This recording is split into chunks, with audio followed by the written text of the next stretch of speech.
జగనన్న గారిని వాళ్ళ అభిమానులు పొగుడుతున్నారు కదా, పులి సింహము అని పొగుడుతారే, మరి ఏమైంది? ఎవరికి పులి, ఎవరికి సింహం? సాక్షి పేపర్ కి పులా, సోషల్ మీడియాకి సింహమా? ఏం ఉద్ధరించారు? ఏది? ఒక్కసారి విప్పండి మీ పంజా బీజేపీ మీద, ఒక్కసారి గర్జించండి బీజేపీ మీద మీకు దమ్ముంటే. ఒక్కటంటే ఒక్క వాగ్దానం నిలబెట్టుకోలేదే, అయినా కూడా ఒక్క ఉద్యమమైనా మీరు చేయకపోతే మీరు ఆంధ్ర రాష్ట్ర ప్రజలకు ద్రోహులుగా మిగిలిపోరా? చరిత్ర మిమ్మల్ని క్షమిస్తుందా? ఏం చేతనైంది మీకు? కేవలం బెదిరింపులు, కేవలం బూతులు తిడుతూ సొంత ఆడబిడ్డల్ని బజారుకి ఇడుస్తున్నారు, వ్యక్తిగతంగా దూషణలు చేస్తున్నారు. ఇదే చేతనైంది కదా మీకు?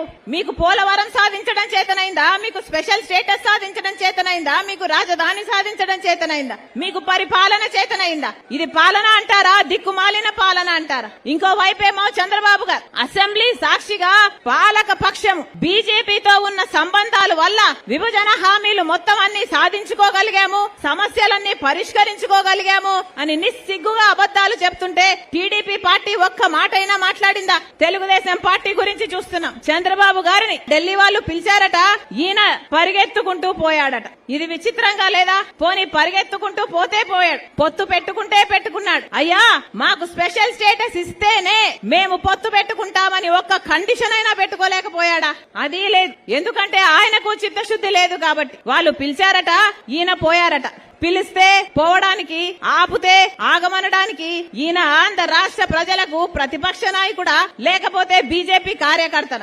ఒక్కరికంటే ఒక్కరికన్నా ఇంగితం ఉందా?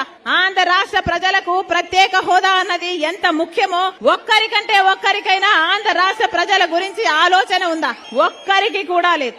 అందుకే చెప్తున్నాం, ఈ రోజు ఆంధ్ర రాష్ట్ర ప్రజలందరూ కళ్ళు తెరవాల్సిన అవసరం ఉంది. మనకు ప్రత్యేక హోదా సంజీవిని లాంటిది. ప్రత్యేక హోదా రావాలన్నా, పోలవరం రావాలన్నా, రాజధాని రావాలన్నా ఒక్క కాంగ్రెస్ పార్టీతోనే సాధ్యం. మీరు తెలుగుదేశం పార్టీకి అవకాశం ఇచ్చి చూశారు, వైసీపీ పార్టీ జగన్మోహన్ రెడ్డి గారికి అవకాశం ఇచ్చి చూశారు.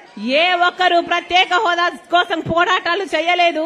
ఏ ఒక్కరు ప్రత్యేక హోదా కోసమైనా, పోలవరం కోసమైనా, రాజధాని కోసమైనా 10 ఏళ్లుగా ఒక్కరంటే ఒక్కరు నిజమైన ఉద్యమం చేసింది లేదు.